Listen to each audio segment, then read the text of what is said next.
ए directly proportional है B से, B directly proportional है 1/c से, सी डायरेक्टली प्रोपोर्शनल है डी से। You have to find out the relation between A and D. A और D के बीच का रिलेशन निकालना पड़ेगा। तो नंबर 3 जो है A directly proportional to B, तो A equal to K B, B directly proportional to 1/c, तो B equal to K dash C, C directly proportional to D, C equal to K double dash D. देखो concept तीनों बार अलग अलग लोगे, एक बार के पकड़े, एक बार के डैश पकड़े, एक बार के डबल डैश पकड़े। तुम लोग चाहो तो के एल एम कुछ भी पकड़ सकते हो, बस अलग अलग कॉन्स्टेंट पकड़ना पड़ेगा। और यहाँ पर बस लिख दोगे K dash K double dash equal to constant. अब b का वैल्यू क्या है के डैश सी, c का वैल्यू क्या है मेरा K double dash D, c का वैल्यू है K double dash D. a और d क्या है मेरा ऊपर नीचे है, देख लो d नीचे है, a इधर। अगर आमने सामने होता तो डायरेक्टली प्रोपोर्शनल, जब नीचे है तो वो हो गया मेरा inversely proportional. K dash K double dash equal to constant. ये तीनों को कांस्टेंट पकड़ेंगे, पकड़ के कि a is inversely proportional to d। Answer मेरा हो गया a inversely proportional to d। a और d का बीच का रिलेशन निकल गया, ठीक है। फिर number 4 x directly proportional to y, y directly proportional to z, z directly proportional to x, x equal to ky, y equal to k dash z, z equal to k double dash x, k dash k double dash equal to constant. अभी बोला है find the relation between among 3 constant of variation. 3 constant है, तीनों constant of variation के बीच का relation निकालना।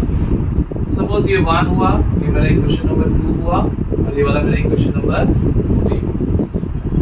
हम तीनों को मल्टीप्लाई करते हैं, 1 into 2 into x into y into z, ky into k dash z into k double dash x, x x y y z z 1 equal to k dash k double dash। तो हम लोग को निकालने बोला relation between 3 constant. 3 constant का बीच में relation क्या हो गया, प्रोडक्ट नहीं, गलत, product of 3 constant of variation is 1। तुम लोग अगर सिर्फ 1 बोलोगे तो गलत हो जाएगा, क्योंकि तीनों कांस्टेंट ऑफ जो वेरिएशन है उसको मल्टीप्लाई करके 1 आ रहा है। कोई बोला 1 नहीं, वो लिखोगे गलत हो जाएगा। सोच क्या होगा एग्जाम हॉल में, तो अरे वाह पूरा 30 में 30, फिर मिलेगा 2 मार्क्स कम, क्योंकि लिख दिए खाली 1। लिखोगे product of 3 constant of variation is 1, ठीक है। x plus y directly proportional to x minus 1। उसके बाद इसका 3 प्रूफ करने बोला। पहला वाला बोला x square plus y square directly proportional to x y. Number 2 x cube plus y cube directly proportional to x cube minus y cube. ax plus by directly proportional to b cube plus xy, ठीक है। तो आगे सबसे पहले जो given है उस पे हम लोग काम करेंगे। डायरेक्टली प्रोपोर्शनल दिया हुआ है, जब प्रोपोर्शनल का साइन हटाएंगे तो एक कांस्टेंट बनाएंगे। हम यहाँ पर एक कांस्टेंट बैठा है, दैट इज k,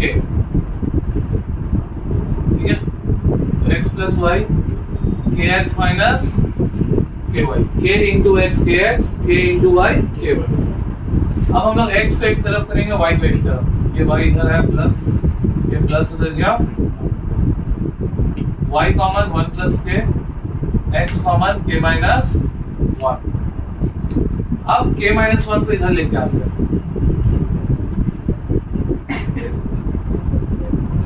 अब x equal to m y. Sir ये m कहां से आया, जो k प्लस 1 और k माइनस 1 था उसको हम लोगों ने m कर दिया। ये पूरे वाले को मैंने m पकड़ा, ये हो गया x equal to m y, ठीक है। अब जाते हैं प्रूफ में। अब जब भी बोले प्रोपोर्शनल वाला प्रूफ करने देगा तो लेफ्ट हैंड साइड वाला ऊपर, राइट हैंड साइड वाला नीचे, ओके करेक्ट। तो x square plus y square divided by x। What is the value of x, my। x का my हो गया m square y square plus y square और my square. तो ऊपर से y स्क्वायर कॉमन लेंगे, bracket में होगा m square plus my square नीचे y स्क्वायर। तो देखो जैसे ही कांस्टेंट बचा ना, जैसे ही कांस्टेंट बचा मतलब प्रूव्ड हो गया। मतलब तुम्हारा जो मेन एम होता है वो ये होता है कि left hand side by right hand side करोगे, करने के बाद सिर्फ कांस्टेंट बचे। कांस्टेंट मतलब नहीं तो k नहीं तो m, but obviously m k तो होगा नहीं, यहाँ पर m ही होगा क्योंकि तुम x का वैल्यू my पकड़ रहा है जिसमें m है कांस्टेंट। तुमको वेरिएबल को एलिमिनेट करना है। वेरिएबल क्या है मेरा y। हम कैसे भी करके y को एलिमिनेट कर दिया, क्या बचा सिर्फ m। जैसे m बचा तो वो कांस्टेंट हो गया, वो कांस्टेंट हो गया, मतलब ये प्रूव हो गया। सर बोलो इसको ये नहीं करना होगा तो k+1 k-1 को एक पकड़ लेना, वो पूरा करने से क्या फायदा, वो तो ऐसे भी कांस्टेंट है वैसे भी कांस्टेंट है। मेन हमको कांस्टेंट लाना है, k भी कांस्टेंट है m भी कांस्टेंट। ऐसे छोड़ेंगे तो भी राइट। हम लोग तो आगे ही बता दिए कि x = my है, ठीक है। अब नंबर 2 में वही सेम लेफ्ट हैंड साइड वाला ऊपर, राइट हैंड साइड वाला x के जगह में क्या डालेंगे my, x से हमें my तो हो गया m³ plus y³ m³ y³ minus y³ common लेंगे m³ प्लस 1 y³ कॉमन लेंगे n³ माइनस 1। सो ये इक्वल टू कांस्टेंट हुआ। जैसे ही कांस्टेंट हुआ मेरा प्रूफ हो गया। तो कैसे भी करके तुमको कांस्टेंट निकालना है, जैसे ही कांस्टेंट निकल जाएगा दैट इज प्रूफ।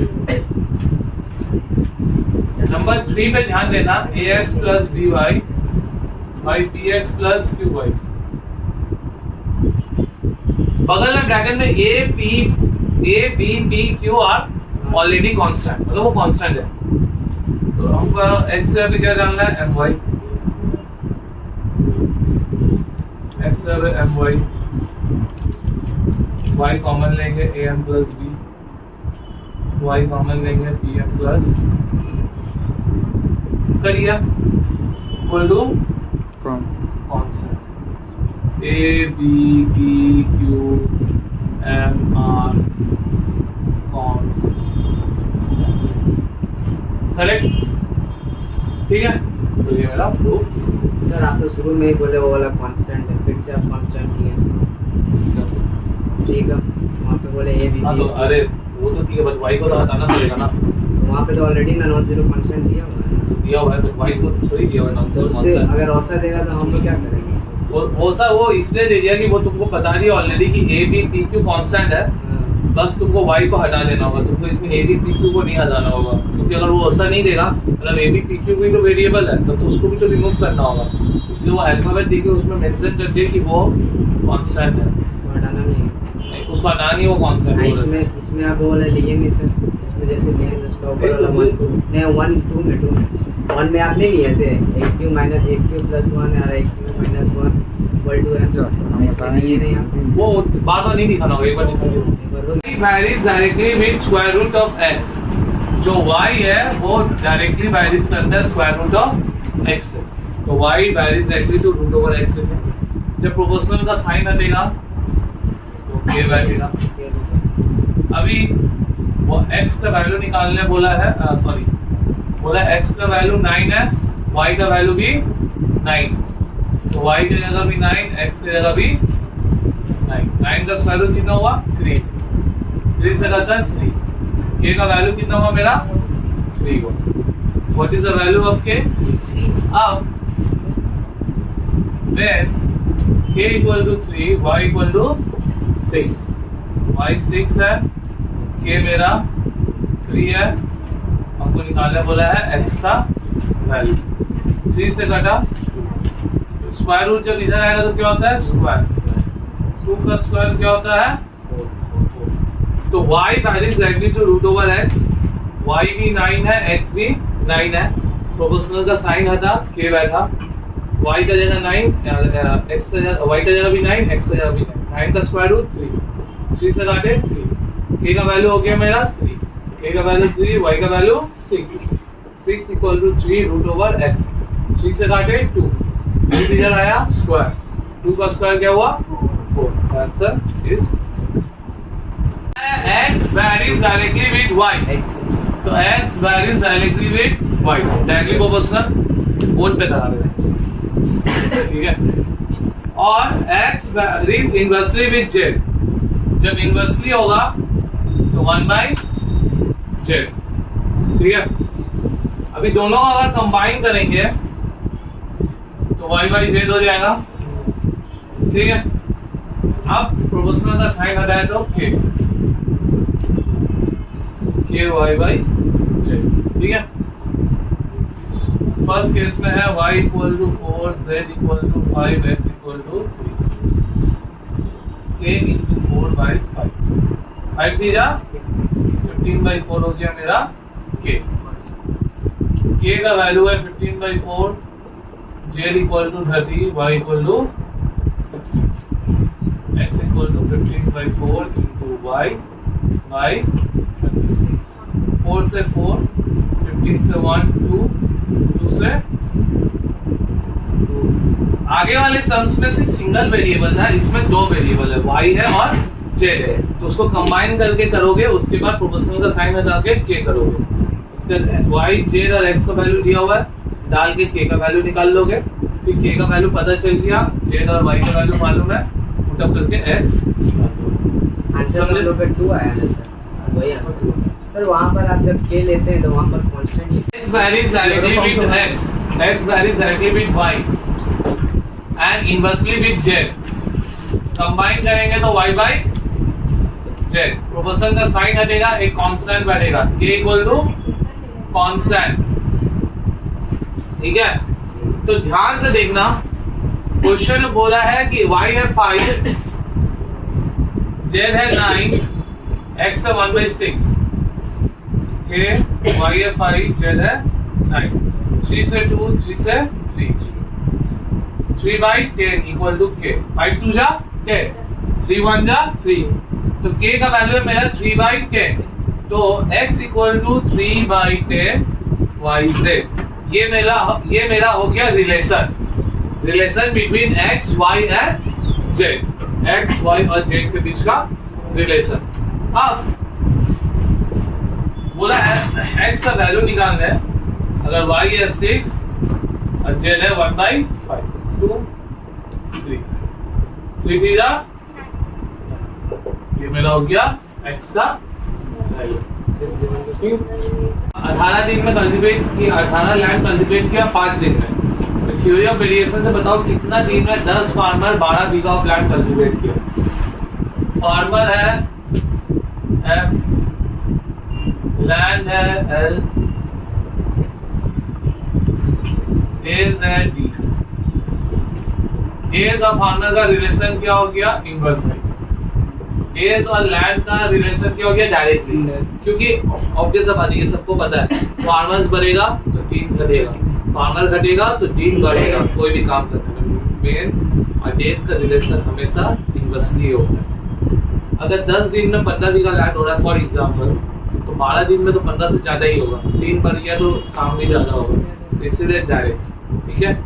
अगर हम दोनों का कंबाइन करेंगे L/F, D equal to KL/F, ध्यान से देखना, मेरा F है 15, L है 18, D है 5, 5 इक्वल टू K इंटू 18/15, 3 से 6, 3 से 5, 5 5 जा 25/6, K का वैल्यू। अब सेकेंड केस में बोला है K हमको मालूम है 25/6, फार्मर है 10, L है 12, तो D equal to K, L है 12, F है 10, 6 से 1 2, 2 से 1 5, 5 से 1 5, तो मेरा डेज कितना हुआ, 5 days is the answer।